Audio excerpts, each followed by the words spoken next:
Okay, Paul, you're on. Good evening, everybody. My name is Paul Lumley, and I'm a citizen of the Yakama Nation and Executive Director of the Native American Youth and Family Center. And I'm so pleased to welcome you all to our event celebrating Indigenous Peoples Day. Welcome. We're going to get this started in a good way by turning this over to our good friends at the Grand Ronde Tribe, Representatives Jordan Mercier and Greg Archuleta. Thank you. Sahayam Kanaway Tilikam. My name is Greg Archuleta, a member of the Confederated Tribes of Grand Ronde, and very happy to be here with everybody today. And I'll do the opening prayer for us today, and then Jordan will do a song to help us open also. Sachali Tai, Hayomasi Puskanaway Uksan. Dretzlush Ntaika Kanamax Eth Uksan. Ntaika Koi Kanaway Tilikam Dretzlush. Uksan Ntaika Index Ntaika Ankari Tilikam. Puskanaway Shlaska Polich Ntaika. Iwa Shlaska Ntaika Mishlite. Ntaika Kamdux Ntaika Ul Tilikam. Shlaska Wik Slush Uksan. Ntaika Koi Shlaska Chagu Dretzlush Uksan. Ntaika Kamdux Kabat Kanaway Natilikam. Ntaika Prei Shlaska Dretzlush Wath. Ntaika Kamdux Kaba Uktok. Pikada Ntaika Wik Mithlite Pusilu. Pus Wik Slush. Drat Pus Ntaika Mithlite. Ntaika Kamdux Kaba Uklata Tiahwit. Ntaika Kamdux Kaba Uk Laket Tiahwit. Uk Galagala Pi Tok Pi Tipsu Tilicum. Ntaika Prei Pus Shlaska Mithlite Slush Wath. Hayamasi Pus Ntaika Mukmuk Uksan. Ntaika Koi Ganaway Slush Pi Ntaika Tumtum Mithlite Skakum. Pi Ntaika Prei Yetlan Kanaway. Hayamasi Pus Kanaway Tilicum Mithlite Kaba Uksan. Pi Kanaway Tilicum Slaska Yetlan Ntaika Kaba Uk Kanamax Eth Uksan. Hayamasi Pus Kanaway Uksan. Hayamasi.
Thank you, Greg. Thank you, Jordan.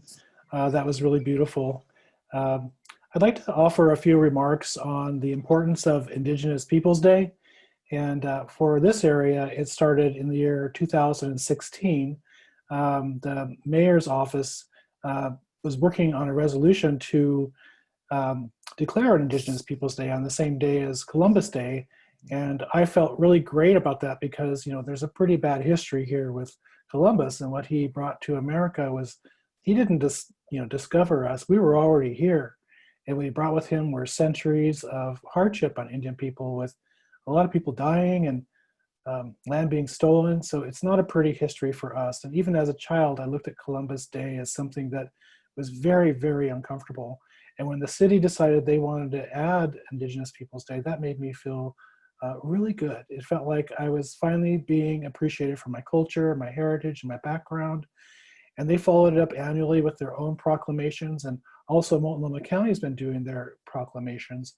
And so for me as an Indian person, to have a whole day set aside for us to celebrate each other's cultures, to share our culture with everybody else, it just feels really good, really, really good.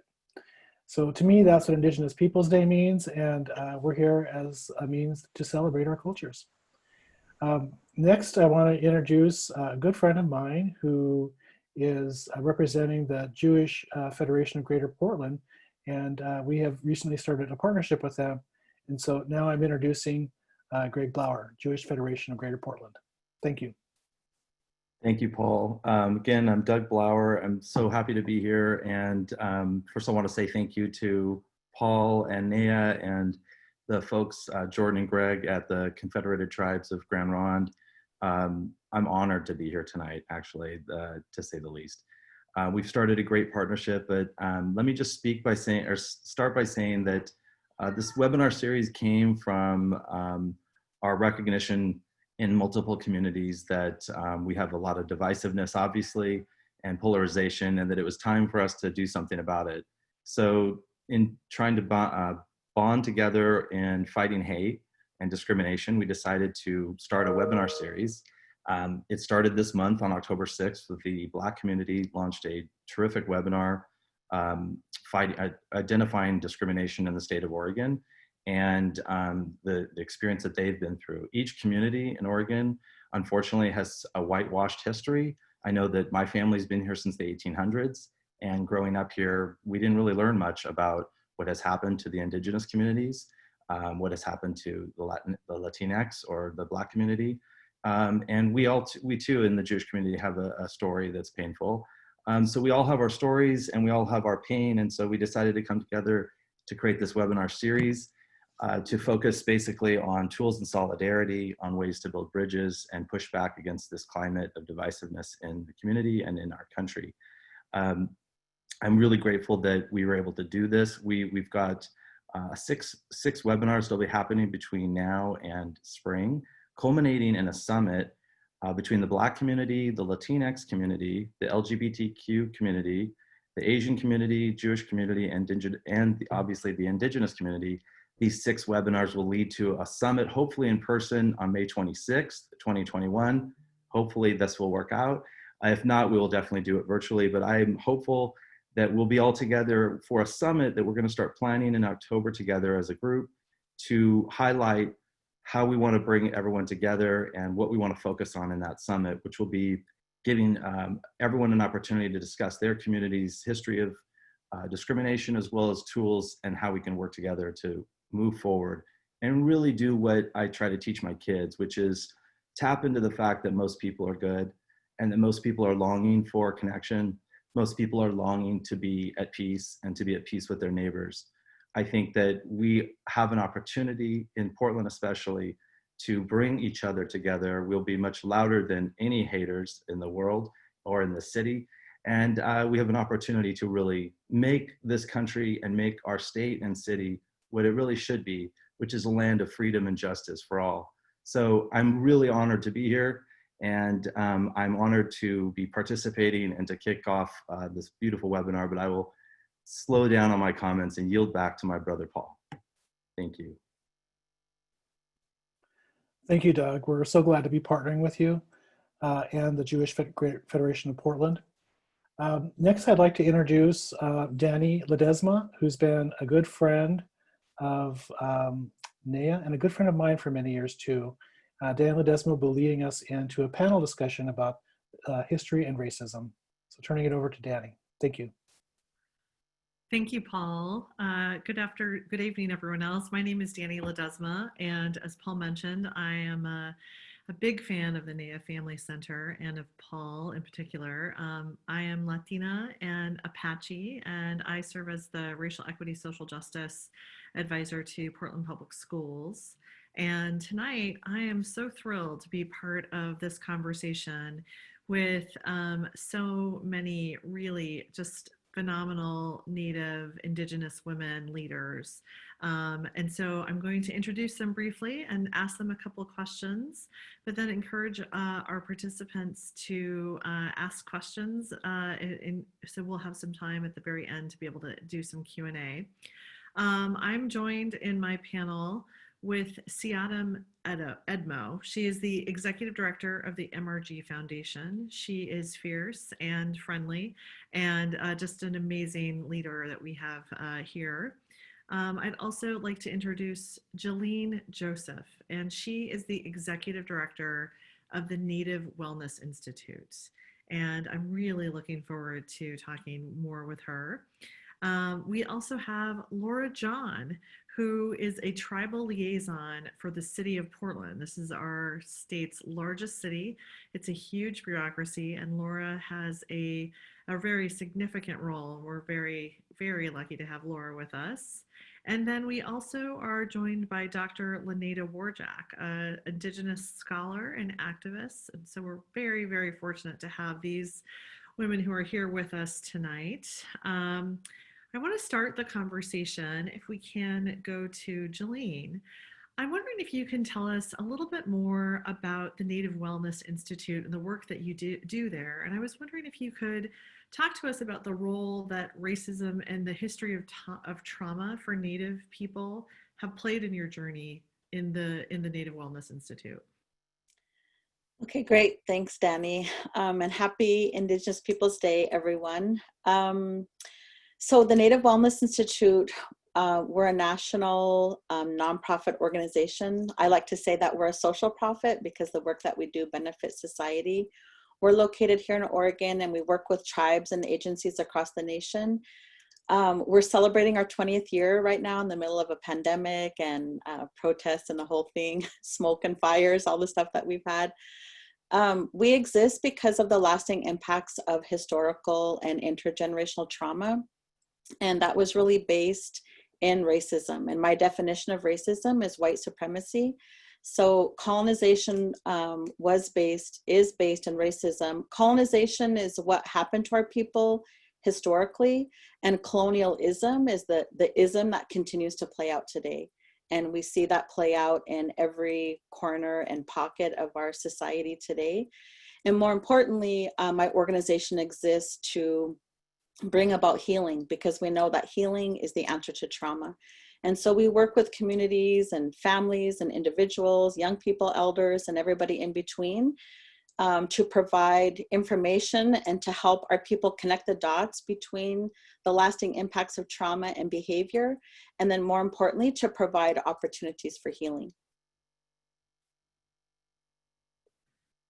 Thank you. I know we're going to have a lot of follow-up for you. I want to bring Siadam Edmo into the conversation. Siadam, you are the executive director of a social justice foundation, and so I'm wondering, can you tell us the role that Native history and the role of Native history and experiences in shaping the work that you do today at the MRG Foundation? Sure.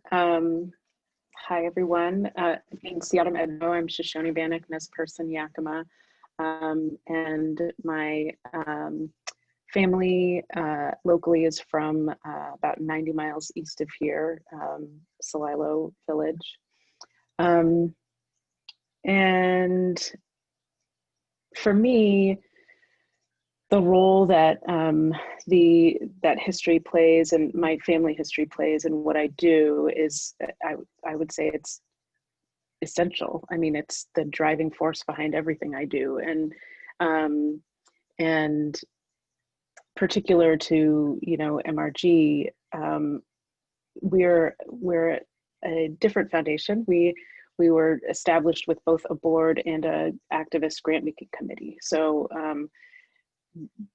in that way, we were founded on the principles of not only moving money to the front lines of movements, but also shifting power and decision making.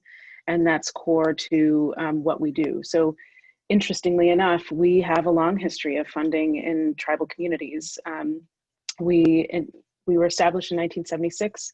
And so some of the first grants went to tribes who were seeking recognition after termination, which was something that no other foundation was willing to put money into, but super proud of that history. Just as our friends Doug and Jolene were talking about trauma, right? There's a lot of shared trauma that we have with other, especially Black folks, but other BIPOC communities in Oregon and across the nation. But just as our traumas are interrelated, so is our love and our liberation. And that's what we hope to begin funding more of as we move forward. Thank you. Thank you. I'd like to ask Laura, as the tribal liaison for the city of Portland, I used to work at the city of Portland for quite a bit. I'm wondering if you can tell us about a common misunderstanding or misperception or even a myth that you encounter that many people have about Native history and Native experience. Hi, everyone. My name's Laura, and I'm really happy to be joining tonight from my alma mater. I'm spending Indigenous Peoples Day here in Missoula at University of Montana. I have this amazing background at the gorgeous Native Center here on campus.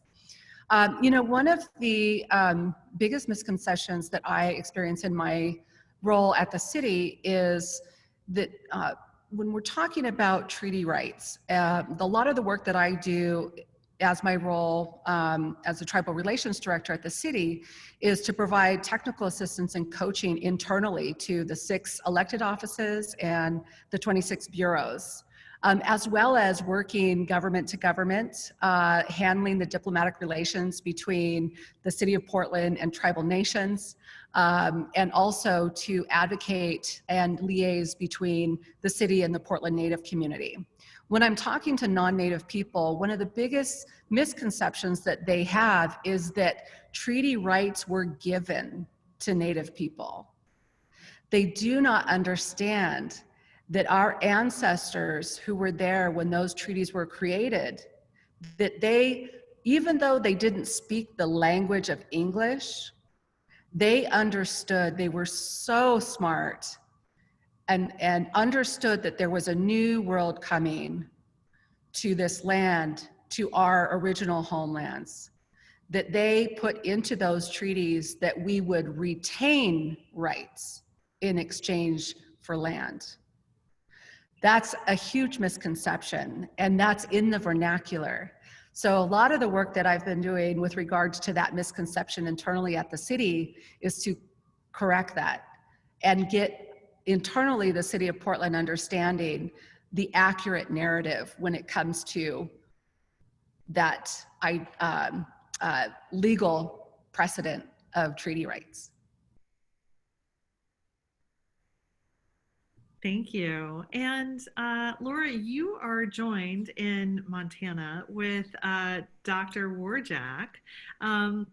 And so I would like to ask Dr. Warjack, as someone who has studied Native and Indigenous experience, as well as sort of moved into action as an activist, I'm wondering if you wouldn't mind sharing with us what aspect of the Native experience do you think needs the most amount of activism at this time in 2020?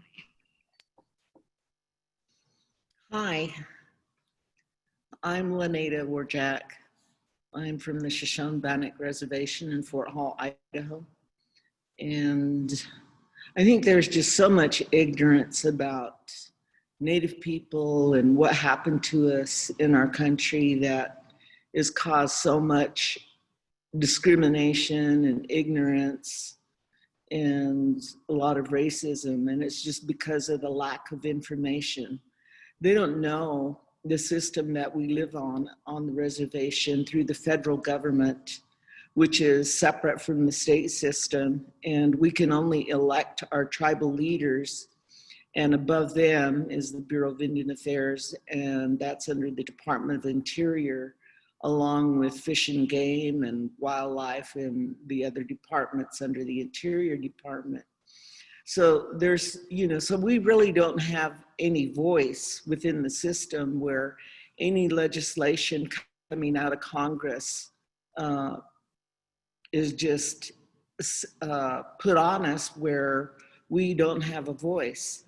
So we've never had a voice in that system, and trying to get a voice and trying to educate as well as our own people, but the American people of the history, the true history, our culture, our value system, and everything has been very difficult. And we've had to go to different measures to be heard. So it's just been a long standing silence where we've been so totally muted that I think it's just really important for us to get as much information out as possible. Thank you.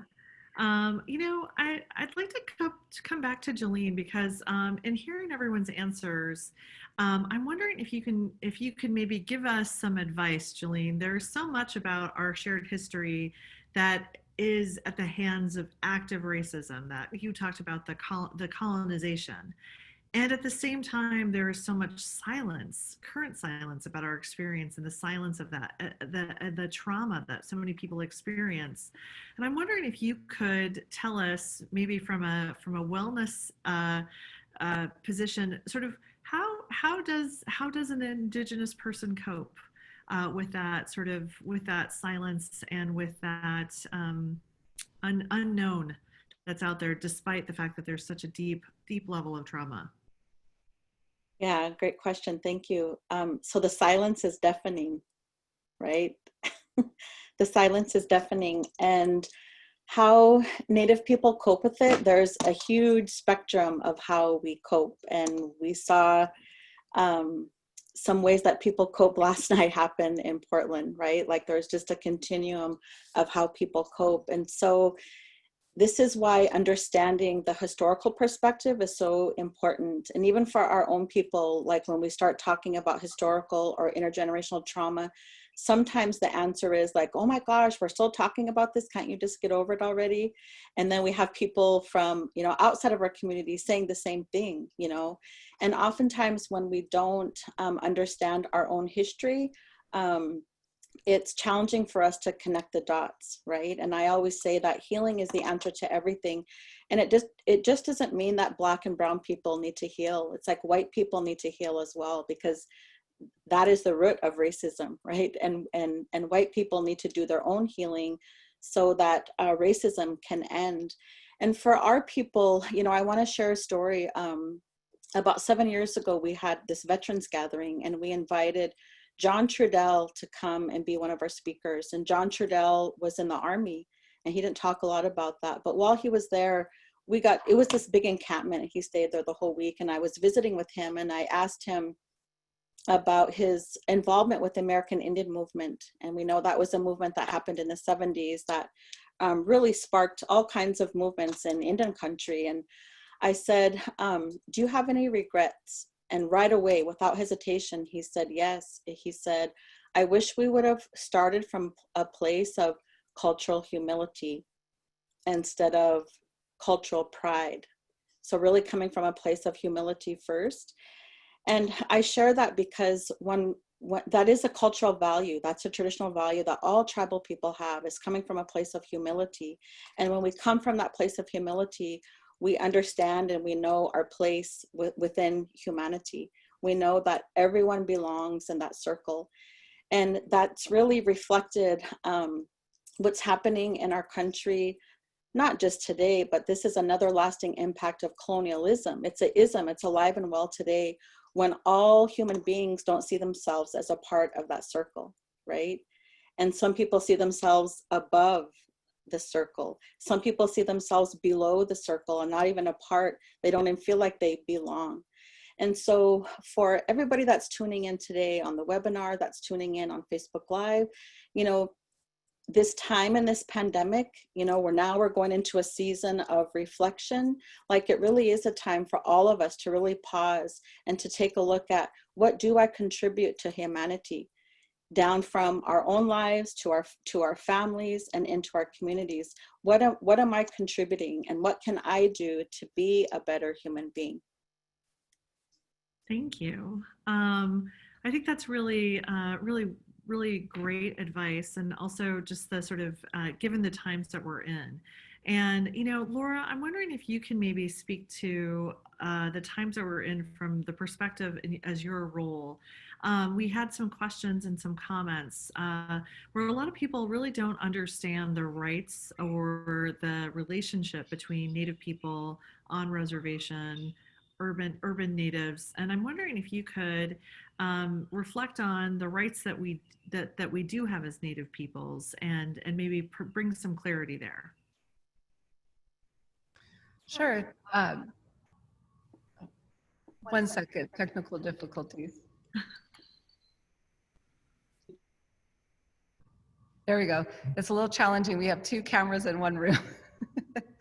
So the rights that are retained by Native people vary depending on a person's tribe. And so not every Native person who's enrolled in their tribal nation has the same rights. That varies depending on what that tribe put into their treaty and how that treaty has potentially shifted over time. What I feel is really important to bring to the conversation at the city is that we have tribal members here in the city who come from tribes that have treaty rights that overlap with the city of Portland and or are impacted by the city of Portland. And so the city has to take into consideration and understand what is the reach of our impact on treaty rights, and understand all of the different tribes' treaties. I think it's also important to understand that for a local government to fully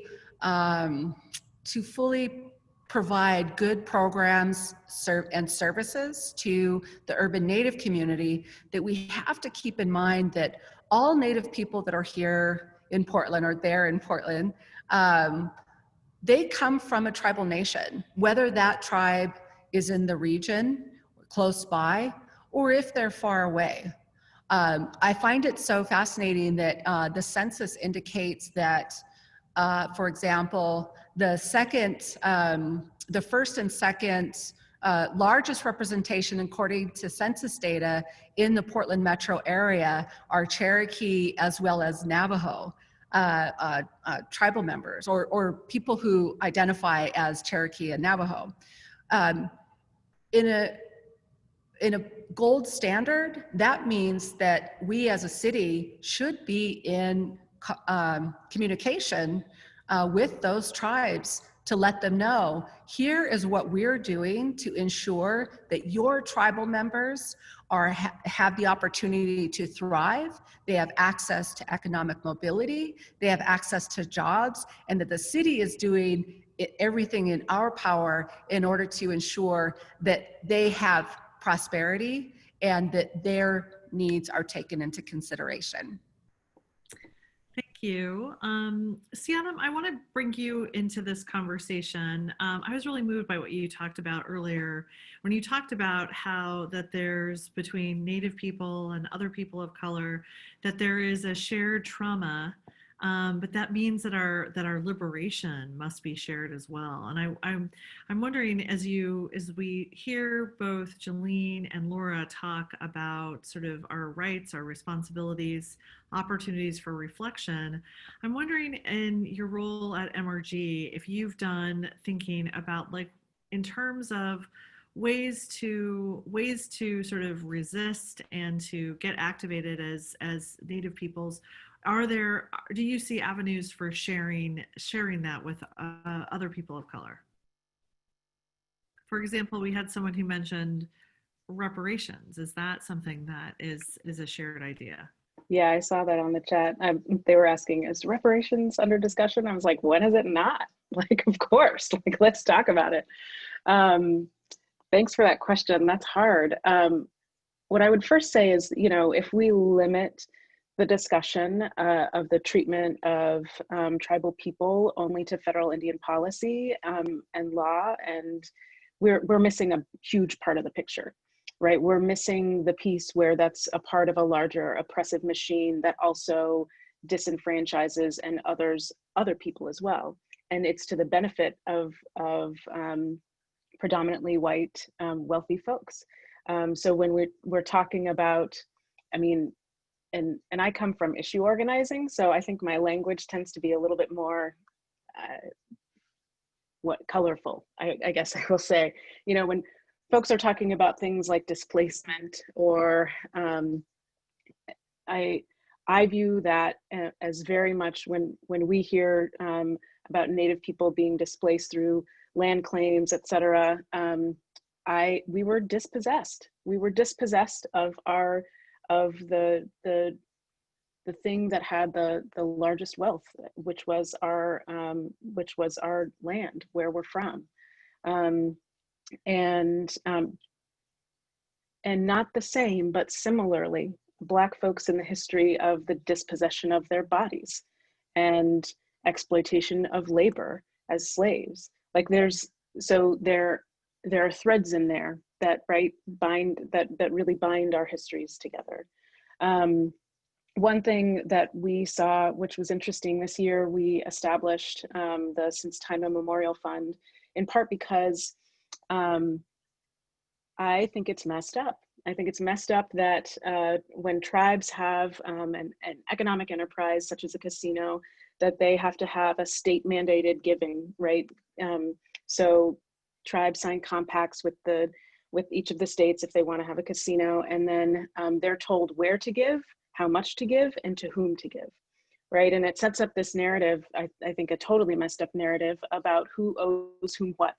So when we have a successful business enterprise, we don't get to, I think we would absolutely give money to our neighbors and help improve the communities in which we are embedded.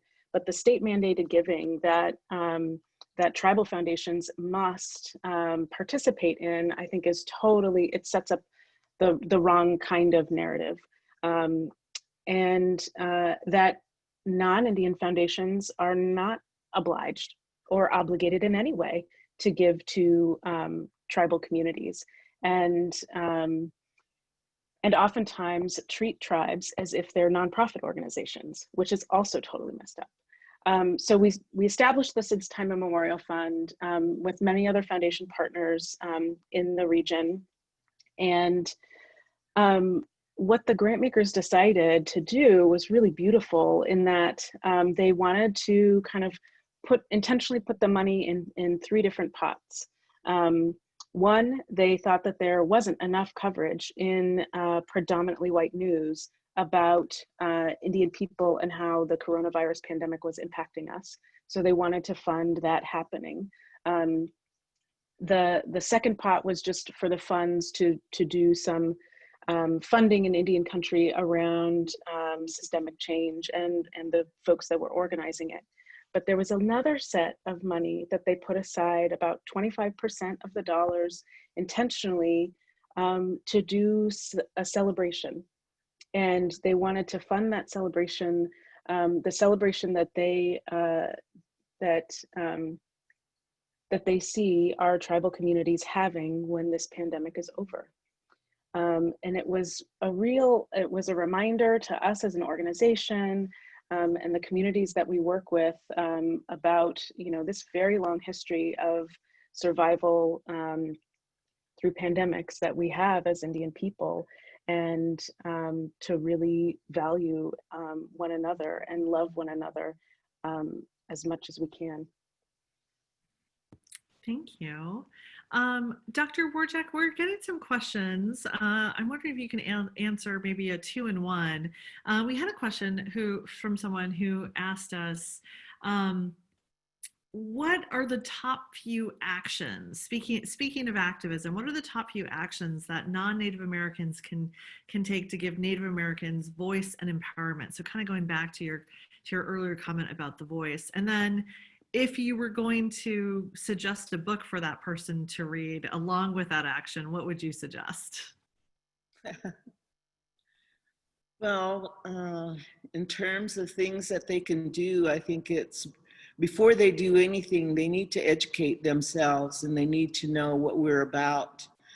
Because as going into our culture in our ceremonial ways with our prayers, we're nonviolent.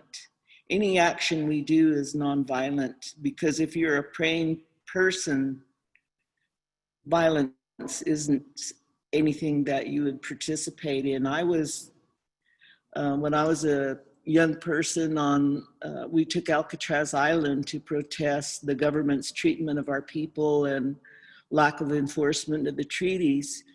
And it was a nonviolent action where we were there for 19 months. And then of course with Standing Rock, it was nonviolent as well. So we've had people coming in all the time trying to destroy us by taking over our action and making it violent. And that's not who we are. We're people of peace, and that's the direction we've always been to. And of course, the only book I can recommend at this point is my own book, Native Resistance, which I just recently published in November for the 50th anniversary of Alcatraz. So here's my book right here. You can find it at drwarjack.com, and you can get a copy of it. The picture is of my father, who was doing resistance during the time that our religion, our ceremonies, our languages, and our culture was determined as illegal.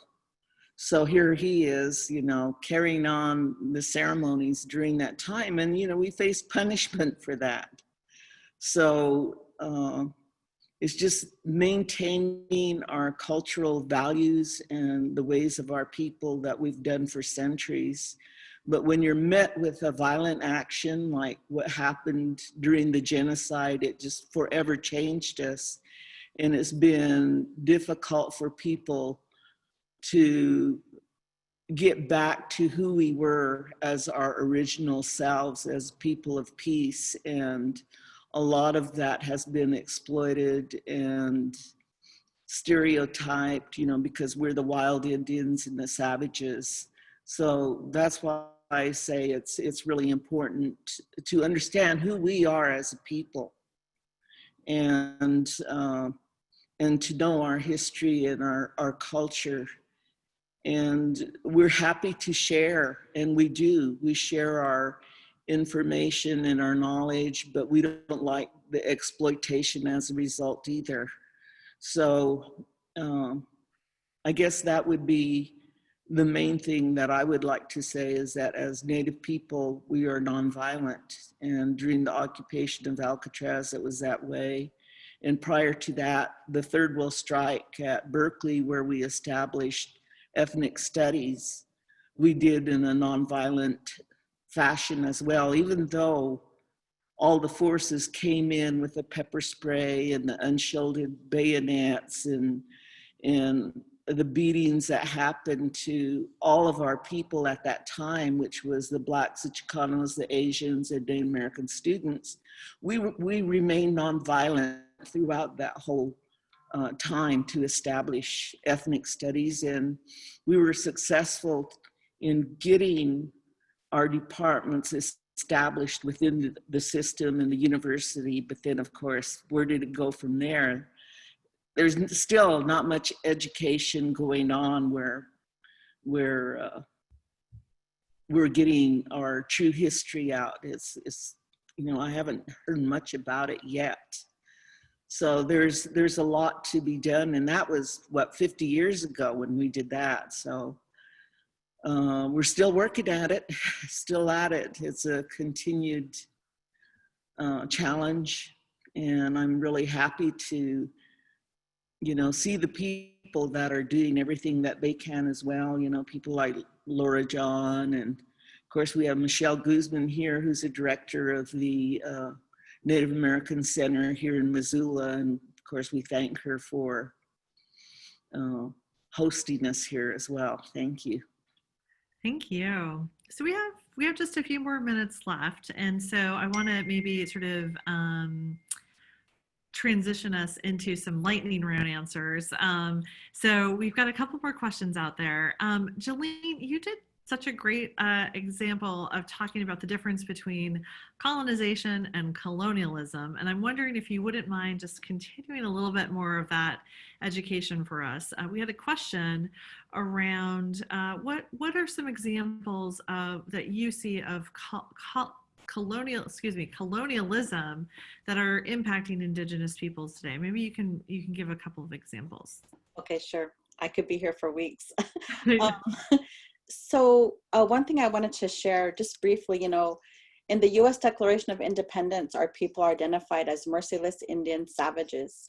And when we know the true history, we can better understand, why we see the rage happening today, or why we see all of these things. And we're coming upon a season, Halloween, where, people dress up as us.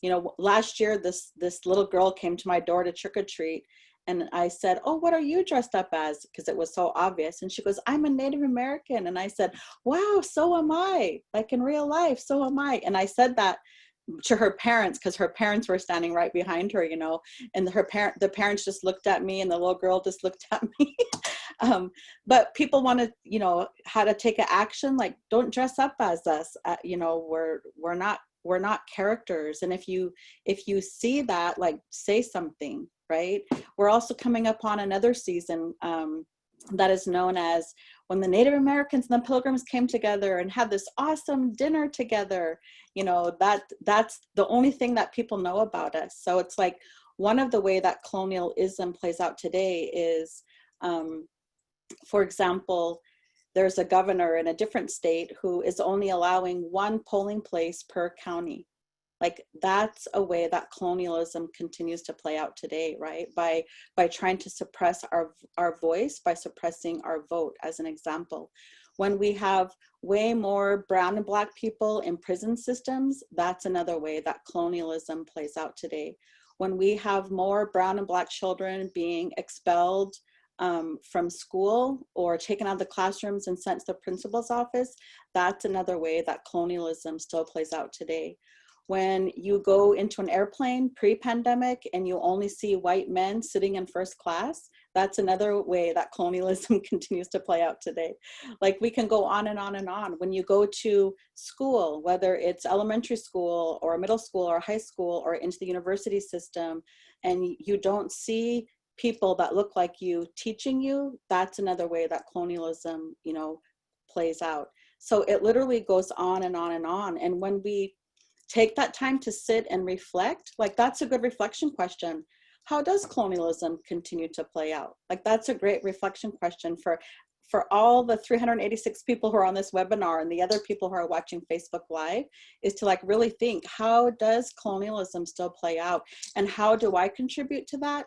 Or what can I do to help fight against that, to end colonialism? Yeah, I mean, Thank to you. put another fine point on that, I mean, there was no such thing as homelessness, as poverty.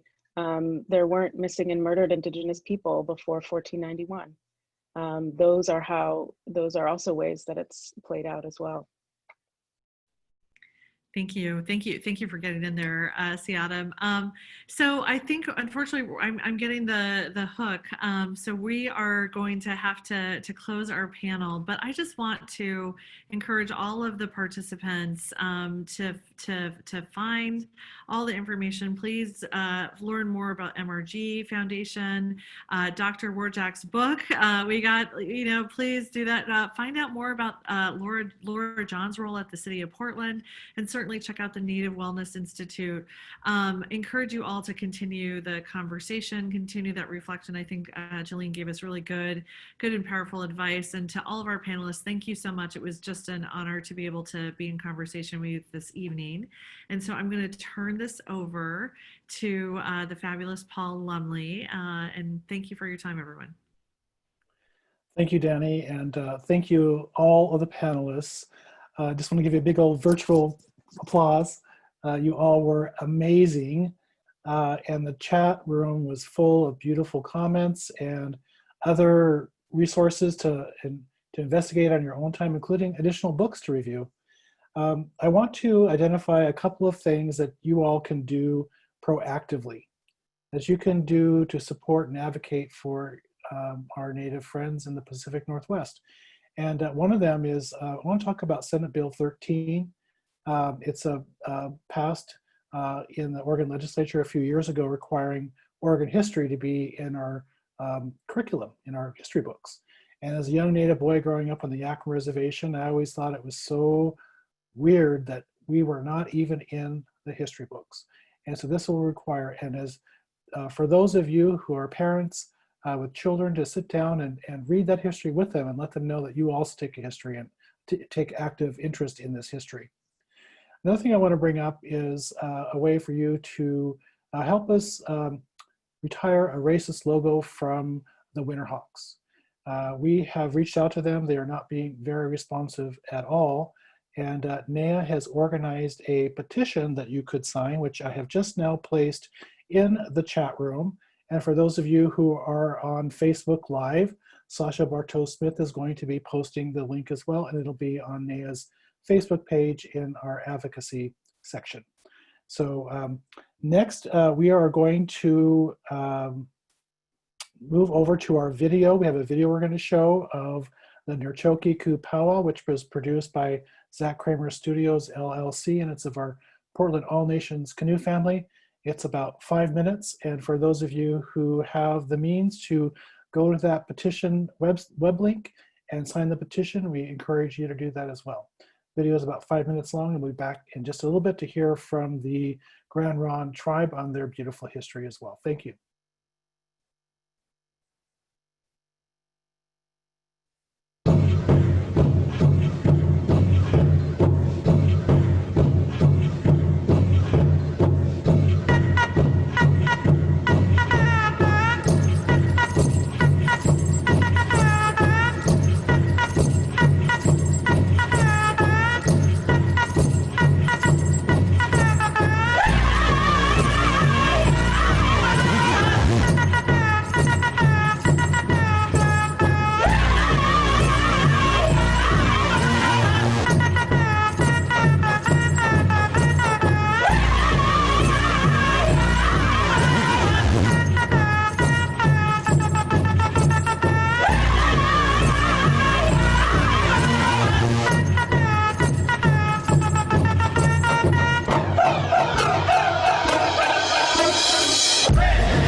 Thank you for watching the video with us. And we did share the link in our chat room for those of you who are joining us in the registered link, the Zoom link.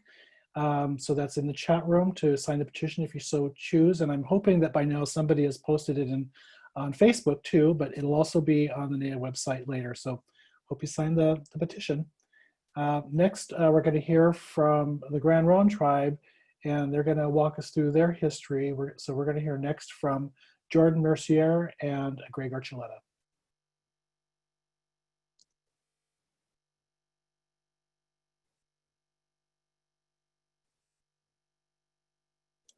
And I believe they're going to be setting up a PowerPoint.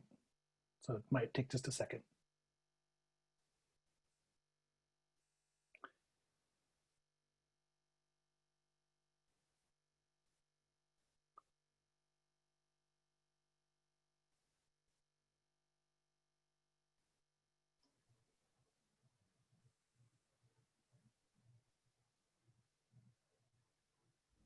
Can you hear us, Greg? Can you hear me? Yeah, we can hear you. Okay. Just that.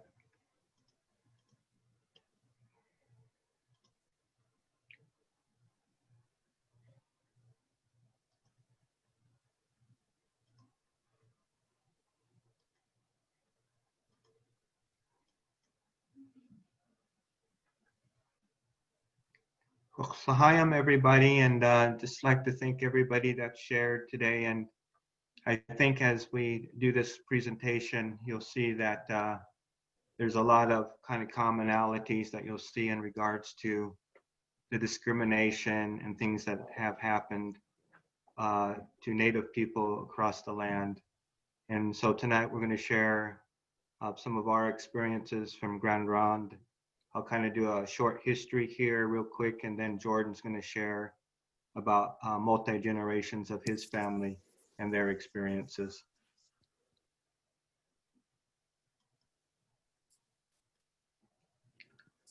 For our people, we come from very many different tribes, over 30 different tribes and bands from Western Oregon. And we have a tight connection to place. We have Tumwater, Willamette Falls, within our ancestral homelands. We have Mount Hood, which we have many names for, Tekup, Lamatai, and Chinookawawa, Wakonkan, and Clackamas Chinook, Nifty Yonget, and Malala are some examples. And our people that were relocated to Grand Ronde came from many places, including along the Cascade Rapids, now underwater by Bonneville Dam, Table Rock down in Southern Oregon, Mary's Peak, where we have stories of the great flood that happened and how the people went to the top of the mountain to flee from the flood. And then places like Mount McLaughlin, Acorn Women, as we know it from our Rogue River Tacoma people.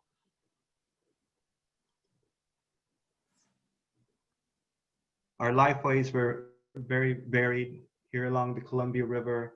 Our ancestral lands include from the Cascade Rapids downriver to just below Rainier, Oregon.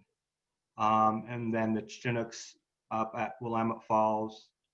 So about 90 miles of the Columbia River are within our ancestral homelands of the Chinookan people that were relocated to the Grand Ronde Reservation. And with our people, of course, our subsistence was through, of course, the salmon fishing at many different places along the Columbia, Willamette rivers, sturgeon fishing, gathering of scockwell, the eel, people know as lamprey, and of course, the smelt runs that once came up the Willamette River at the mouth of the Willamette River and Sandy Rivers. Hunting was important to our tribes like the Molalla and other tribes, many of our other tribes, for elk and deer. We had many traditional food plants, such as the yellow one there, which is tarweed, which is a wild sunflower. The one here from the ponds and sloughs of this area, the huacato. Of course, the camas from the Willamette Valley, which was our Kalapuya people said they had the biggest and best camas of all. And then all of our tribes relied on the acorns and the hazelnuts, the wild hazelnuts. many, many varieties of berries. Our people were crafts in many different areas, in basketry. This is one of our elders here that as she lost her sight, she continued to do basketry and was very skilled in it. Kalapuya from the Brownsville area of Oregon. And we had different artists of many types, those that were the canoe makers for the canoes along the Willamette and Columbia rivers. We had our carvers of stone. If you've seen pieces of basalt stone, many, many pieces from all along the Columbia River and up into the Willamette Valley, stone carved figural pieces and things like that from both basalt, bone, and wood. Our people were also very much stewards of the land. And the old paintings reflected that, as you can see, the very much open country where the fires were burned to keep the country open and to help our traditional foods like the camas and the hazel and many, many other foods.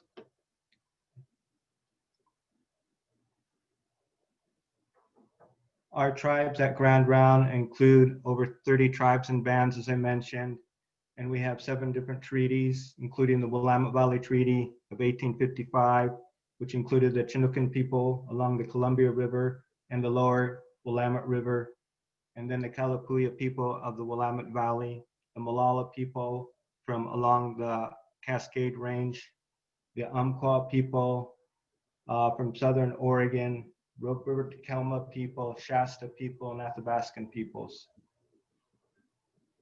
And of course, we had many, many different tribal languages that were spoken.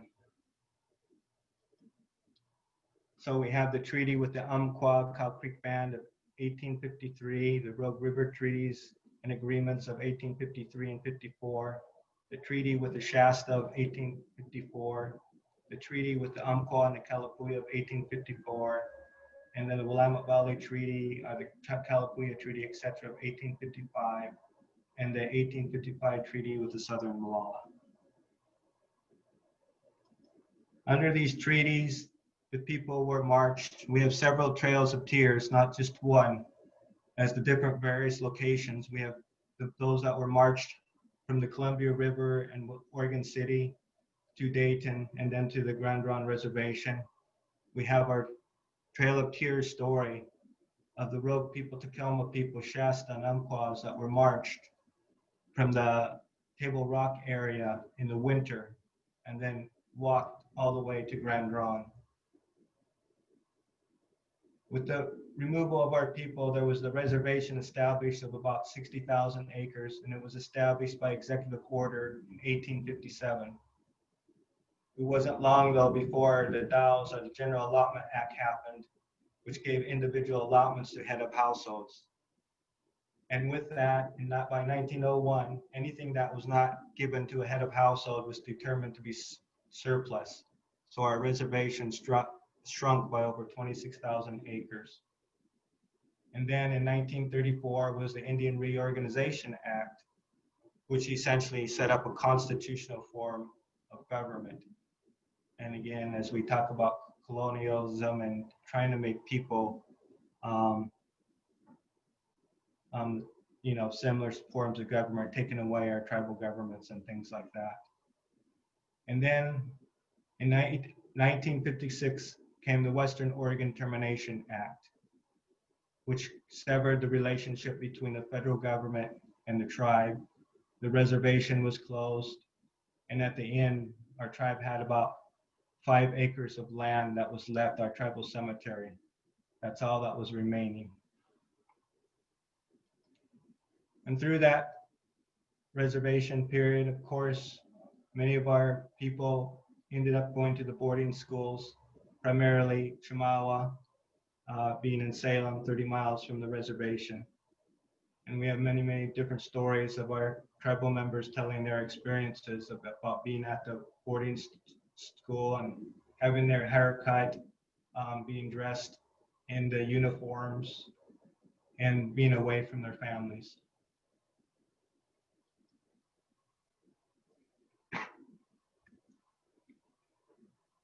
for a 30-year period was termination from 1954 until 1983. In the early 70s, our tribal elders began working towards restoration. It took a lot of community meetings. There was a lot of prejudice for those who didn't want to see us be restored. There were those that were afraid about fishing and hunting rights that were opposed to us. There were timber companies that were afraid of us regaining lands.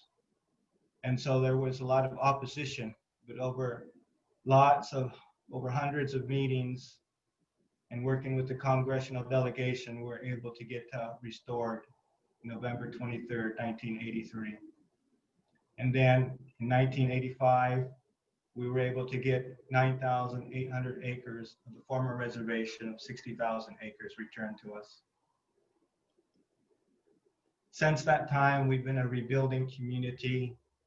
Since we had no land at termination, securing lands, building our infrastructure, governmental infrastructure for health services, social services, community services, and of course, working with the restoration of our cultural elements.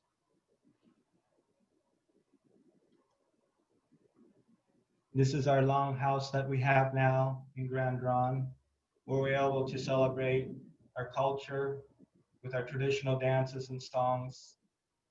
And on the period of the reservation, it was prohibited to do those things. And if you were caught, you were fined or you were put in jail. And so a lot of our people had to go in the hills and find secret places to carry on those ceremonies. But today we're able to bring them back and with our children be able to see the continual cultural restoration of our people. We've always been at odds in regards to our fishing and hunting. And so we're able to restore our fishing at Tumwater, Willamette Falls. And that's kind of a thing that's very important to me, as my family is Clackamas, Chinook, and Willamette Tumwater. And we had our village there, our longhouses, plank houses there. And to see us be able to fish there again is something that's really great, brings great pride for me. And then we have the Skockwal, the eel, that we gather there with many other tribes that are still important to us. And our elders tell of stories during the Depression where the Skockwal, they went to the falls to gather the eel there. And those were like their potato chips, their snacks during those hard times. Our people, Chinookan people, and those of the valley have always been canoe people. And so we have our canoe Shtonkia, which is an ancient coyote that went along the rivers and deemed the importance of our traditional foods that we eat and share these days. And so perhaps one day you'll see us traveling on the Willamette or the Columbia rivers there. Of course, many of our tribes in the Northwest look forward to canoe journey, but with the COVID, we haven't been able to do it this year, but we hopefully soon in the future we'll be able to do that again.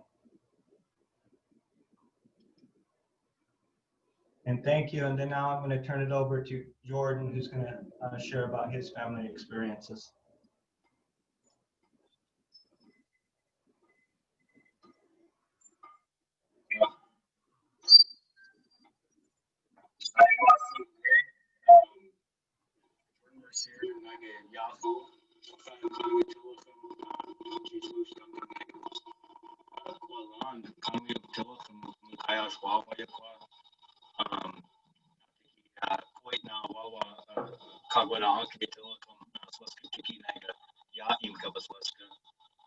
Hi everyone, my name's Jordan Mercier. I'm being told. Jordan, we're having a hard time hearing you, Jordan. There's something going on with your sound. Darn it. Can anybody hear me now? Might be a setting that you changed. Probably. We can hear you, but there's a lot of background. How about now? I think you should just go ahead and tell us your story then. Thank you. Okay.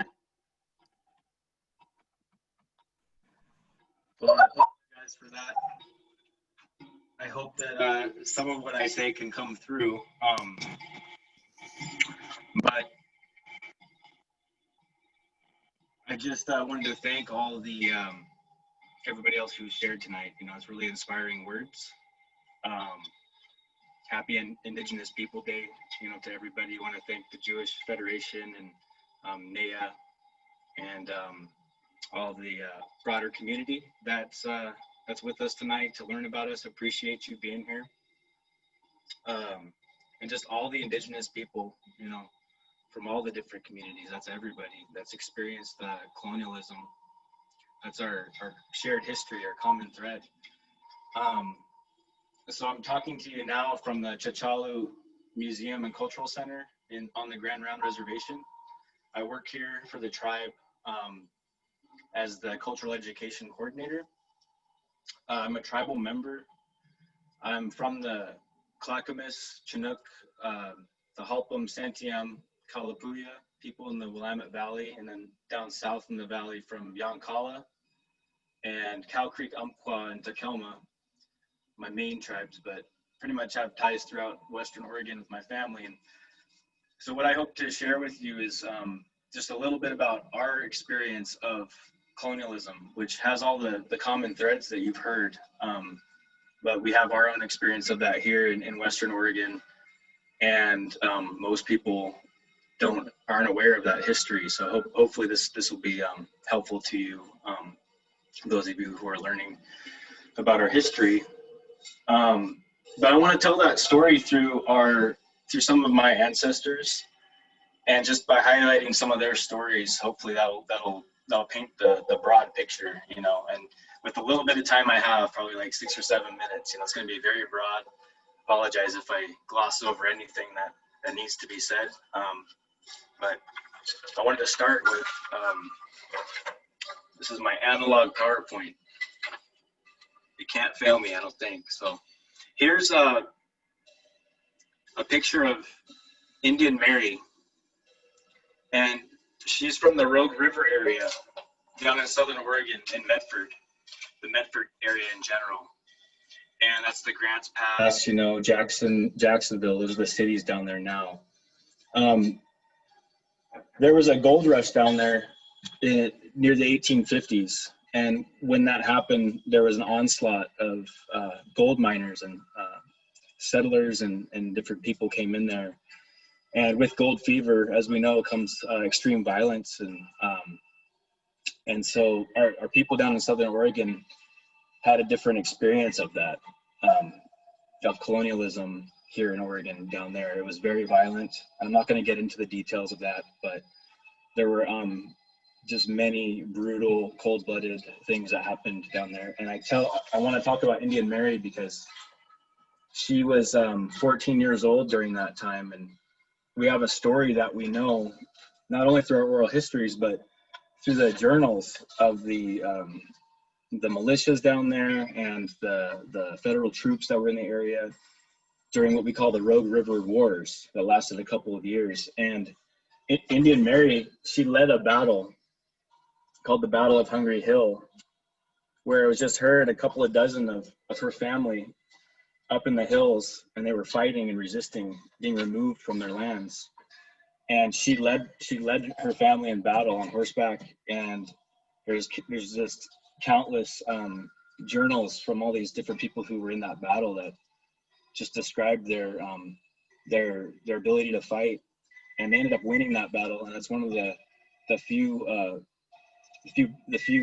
times that the federal government lost on the field of battle. There aren't that many of those. So that's one that people don't know about very much. But so she led that, and then eventually they were defeated and they had to be removed and came up here to the reservation. But that was one side, the one response to colonialization down there. But then the others was this is one of my grandmas here. Hopefully you can see her name's Martha Jane Sands. And while those battles were going on, they had a reservation near Table Rock in Medford. And that's where people came to negotiate the treaty, and eventually were removed on what we call the Trail of Tears and marched up to Grand Round. it took about 4 weeks to walk here from down there, over 200 miles.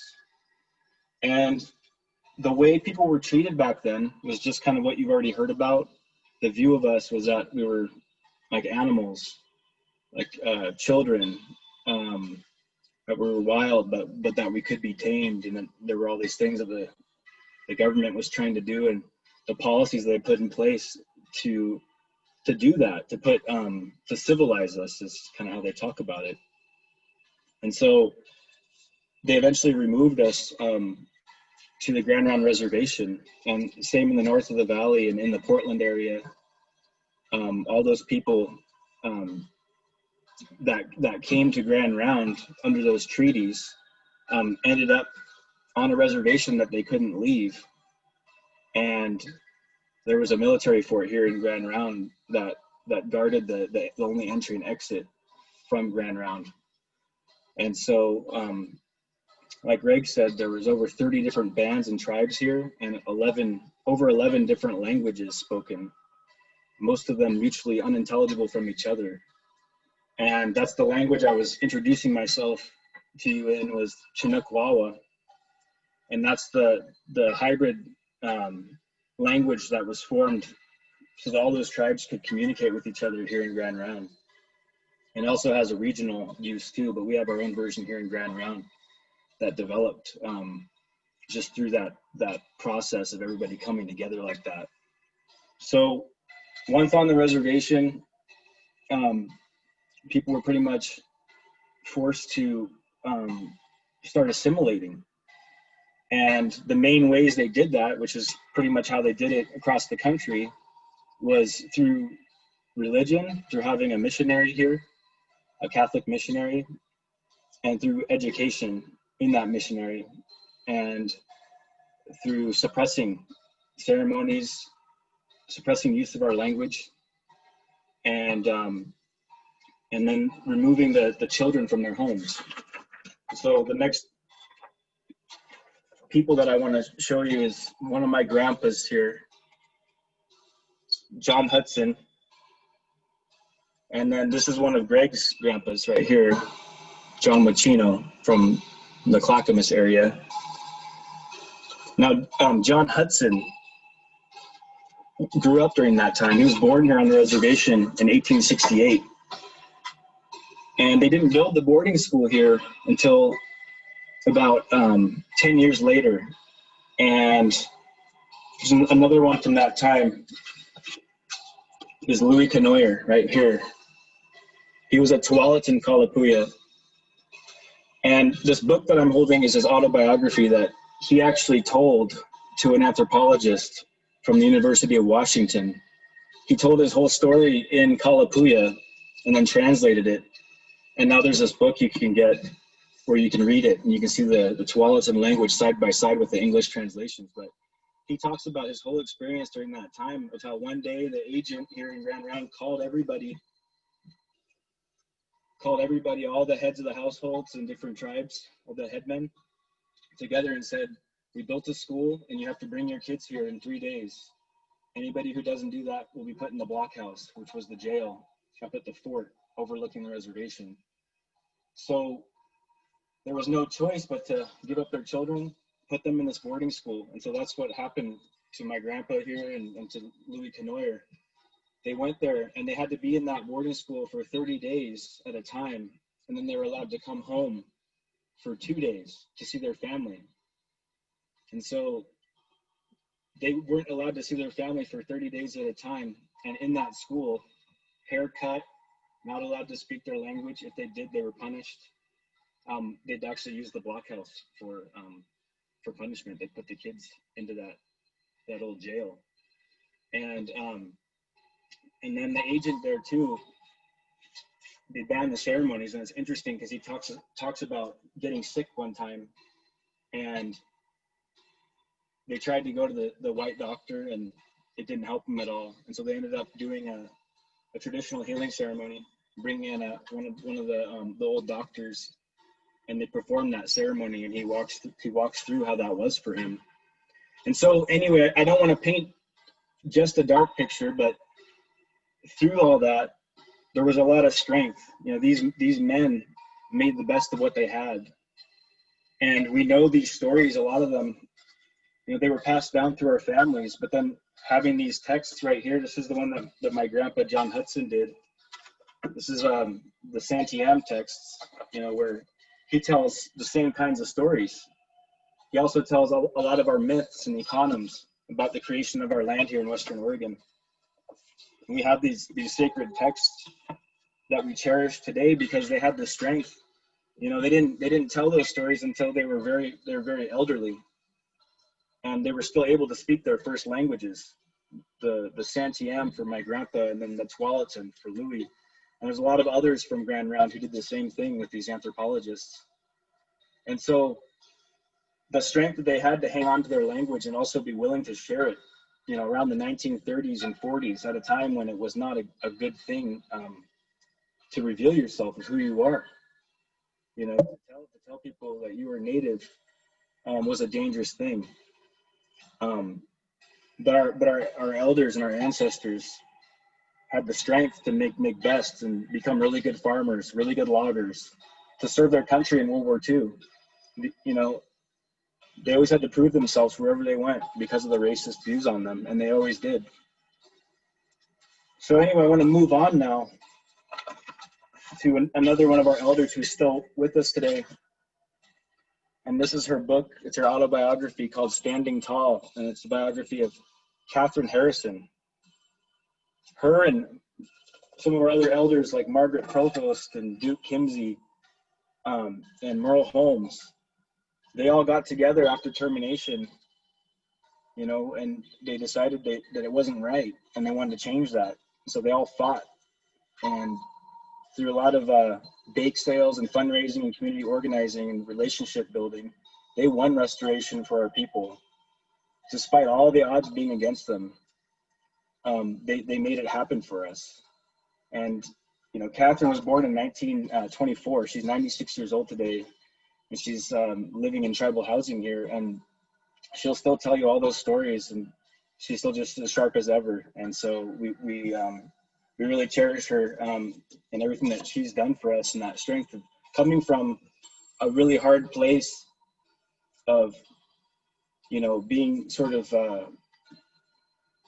just not in a climate, social climate where you can be proud of who you are without being persecuted, to today, you know, where we have all these things to be grateful for. You know, we face a lot of the same issues today that we've that the other Native communities are facing, and you know, the stereotypes, the health issues, and all the different social problems that are going on today. You know, we share that, but through the actions of our ancestors, you know, we have things like this, like our Chinook-Walla dictionary that we were able to put together, and some of our elders who are no longer with us, who grew up speaking the language, despite all that was against them, they still had the pride in them to hang on to that language and to share it. And so we were able to capture it in this book, and that we now have a language school where we teach our language, and we keep emphasizing the importance of that. And so Greg kind of already touched on the things that we're doing today as a community that are keeping us strong and healthy and continuing to heal. You know, we have a lot of work to do, like all of our other esteemed speakers shared with you. Really grateful for their words. They really rang true for me. And just to share a little bit about what we have today. You know, you already saw the picture of a chafami.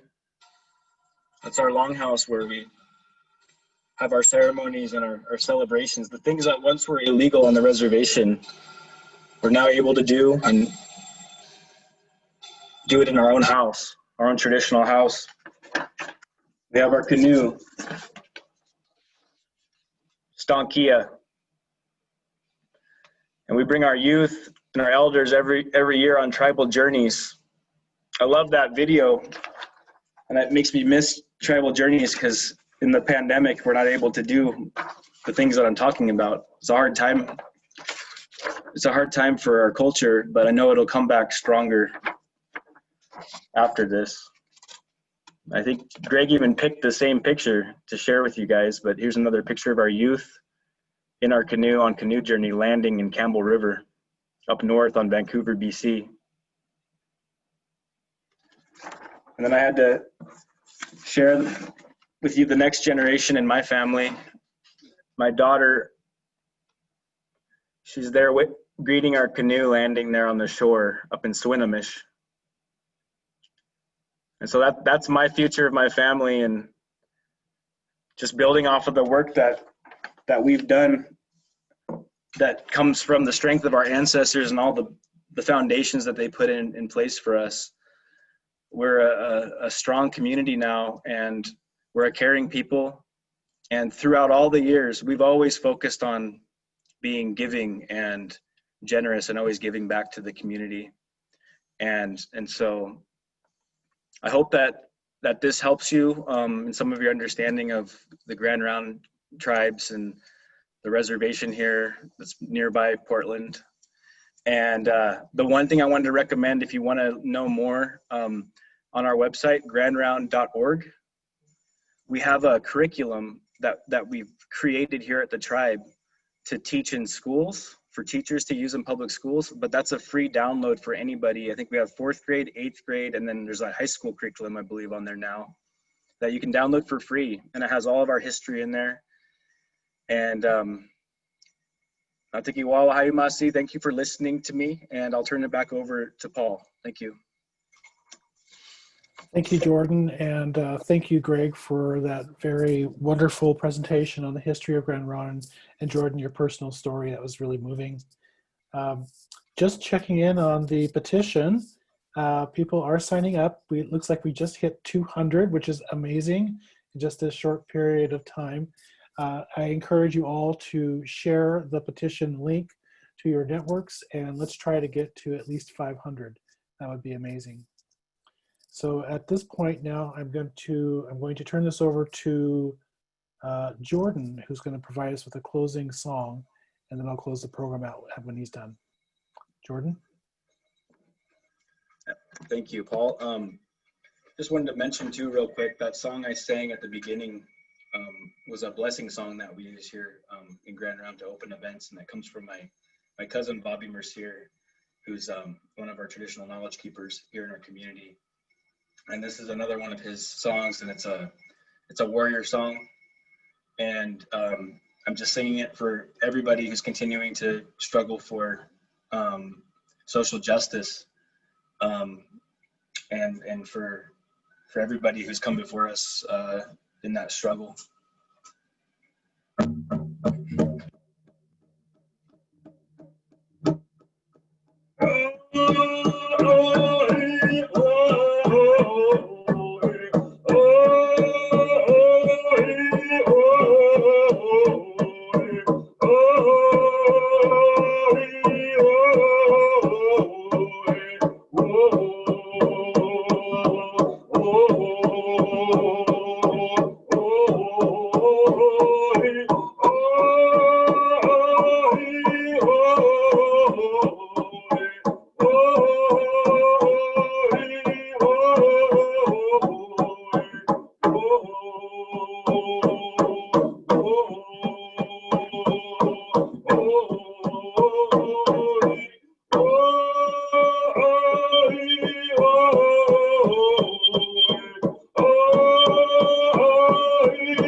Thank you, Jordan. That was really beautiful.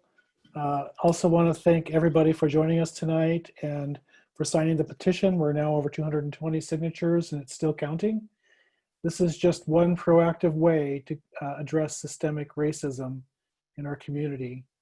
We don't have to resort to violence or destroying property. We can make change in other ways. Signing a petition is just one example of how to do that. Thank you all. Thank you for coming tonight. Thank you for joining us for Indigenous Peoples Day. Have a great evening, everybody. Bye now.